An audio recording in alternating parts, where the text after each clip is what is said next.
Bienvenue dans cette vidéo de formation. Je m'appelle Stéphane Le Swan et je suis chef de projet au laboratoire d'acoustique chez Buildwise. Alors, dans ce webinaire, je vais aborder l'approche globale de la rénovation acoustique des planchers en bois. Et un second webinaire se concentrera, lui, sur un certain nombre de solutions concrètes conformes aux différentes classes de confort acoustique de la norme sur les bâtiments résidentiels version 2022. Quand on veut améliorer l'isolation acoustique d'un plancher en bois, il est nécessaire de tenir compte des différentes sources de bruit dans le bâtiment ainsi que de leur type, c'est-à-dire bruit aérien ou bruit de choc. D'une part, vous devez vous assurer que l'isolation au bruit aérien du plancher est suffisamment performante, de sorte que les bruits aériens gênants provenant par exemple de la radio du voisin du dessus soient suffisamment atténués. Et d'autre part, le plancher devra également être suffisamment isolant contre les bruits d'impact, tels que les bruits de pas ou de chaises en mouvement. Avec les planchers en bois, c'est l'isolation au bruit d'impact qui est la plus critique. Dans la plupart des cas, les exigences d'isolation contre les bruits d'impact déterminent les améliorations qui seront nécessaires à apporter au plancher en bois. Néanmoins, pour l'isolation au bruit aérien, il faudra également tenir compte de la transmission latérale du bruit par les murs massifs continus. Cette voie est souvent malheureusement dominante car le plancher en bois n'amortit pas ou peu les vibrations acoustiques dans le mur. Examinons donc d'abord la façon dont nous devons traiter cette transmission latérale du bruit aérien.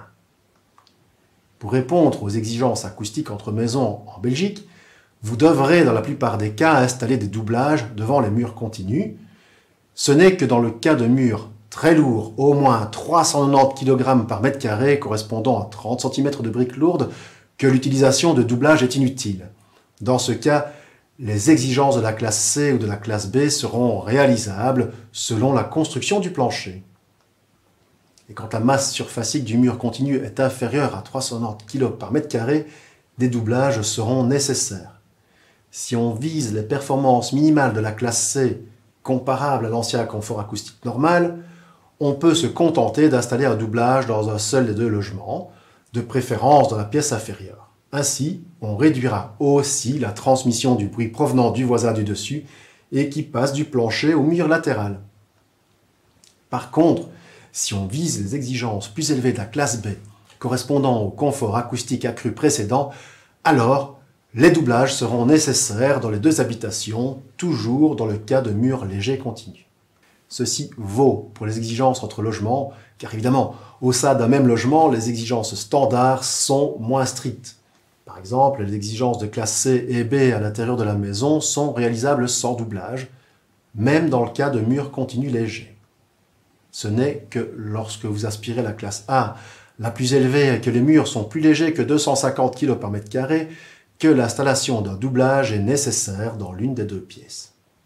Maintenant que le problème de la transmission latérale a été réglé grâce à l'installation de doublage nécessaire, nous pouvons envisager d'éventuelles améliorations du plancher en bois lui-même afin de réduire la transmission directe des bruits aériens et des bruits d'impact à travers le plancher.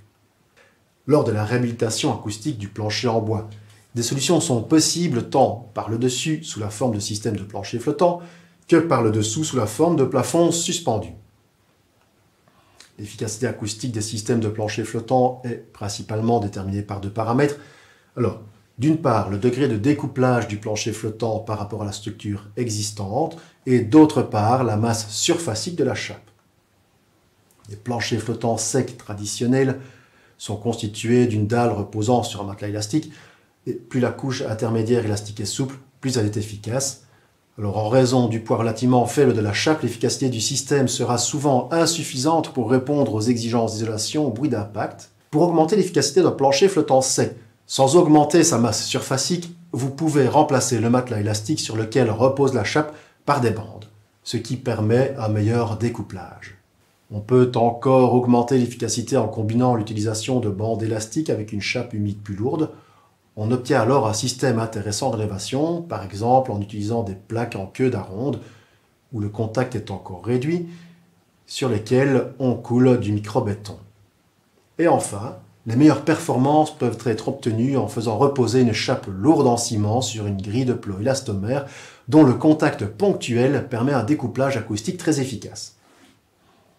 Pour satisfaire aux conditions limites concernant les charges structurelles admissibles, aux limitations de la hauteur supplémentaire, etc., Les montages sur plots élastomères régulièrement utilisés en rénovation nécessitent souvent des systèmes innovants optimisés au cas par cas. Par exemple, le système ci-dessus à gauche utilise des barres à ressort prêtes à l'emploi où des coussinets en élastomère sont fixés entre deux lattes de bois. Les deux autres systèmes illustrés utilisent une structure de poutre secondaire placée entre les poutres existantes et suspendue ponctuellement sur des pattes à verre élastiques. Cela permet de limiter l'augmentation de la hauteur.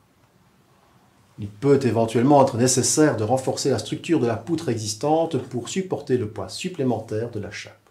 Les performances acoustiques de ces systèmes dépendent fortement des détails de réalisation. Et quels sont donc les poids d'attention lors de la pose d'une chape flottante sèche? Par exemple, il est fréquent que les anciennes constructions en bois soient déformées. Mais pour une bonne performance acoustique, il est important que la chape puisse être appliquée sur une surface plane. C'est pourquoi, dans ce cas, on nivellera d'abord le sol à l'aide de granulés de nivellement. Il est également important que la chape soit suffisamment désolidarisée des murs par des bandes de rive.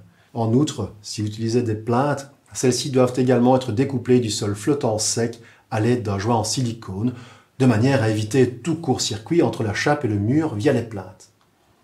Les mêmes principes acoustiques que nous venons de voir pour les planchers flottants s'appliquent largement au système de plafond suspendu.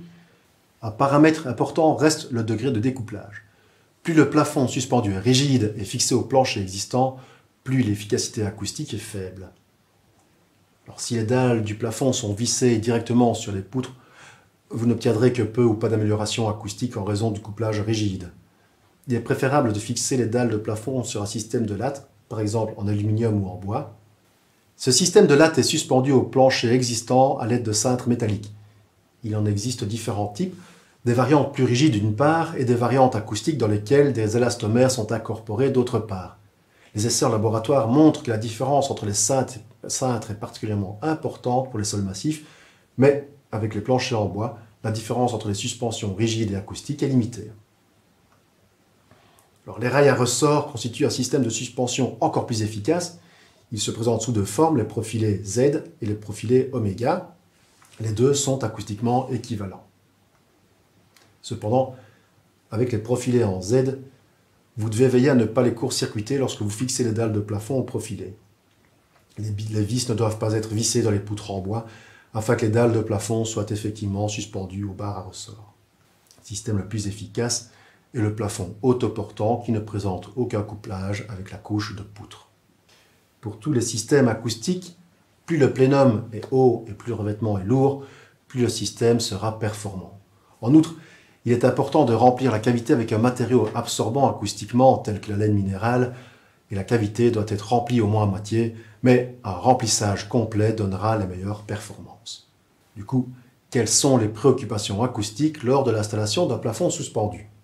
Pour les systèmes suspendus, les profilés périphériques sont installés en premier. Une bande isolante doit être appliquée entre les murs et ces profilés périphériques pour éviter un court-circuit acoustique à travers ces profilés, et les profilés raidisseurs sont fixés au plafond existant à l'aide de suspentes. Puis, à angle droit, on fixe les profilés porteurs dans lesquels sont vissées les dalles de plafond. Alors, l'utilisation du double cadre permet un découplage supplémentaire particulièrement important avec les sols massifs. Pour les planchers en bois, les profilés porteurs peuvent être fixés directement aux poutres en bois à l'aide de crochets. Et enfin, les dalles de plafond ne peuvent pas être en contact rigide avec les murs sur les bords. Il faut toujours prévoir un joint d'étanchéité élastique sur tout le périmètre. Alors, les systèmes de plafond suspendus autoportants nécessitent des profilés plus grands selon la portée et il peut être nécessaire d'appliquer des profilés raidisseurs. Et pour tirer pleinement parti des performances acoustiques, il est particulièrement important de minimiser les contacts rigides avec le mur. En fonction de la hauteur du profilé, une ou deux bandes isolantes sont utilisées pour fixer les profilés périphériques dans le mur. Comme pour les systèmes suspendus, un joint d'étanchéité élastique doit être prévu entre les dalles de plafond et les murs. Vous trouverez de plus amples informations dans les autres vidéos de formation de cette série et dans plusieurs articles publiés par ou en collaboration avec Buildwise. Cette formation a vu le jour dans le cadre du projet BeReal avec l'aide financière de LIFE, l'instrument de financement de la Commission européenne. Vous trouverez de plus amples informations sur le site birenovative.be.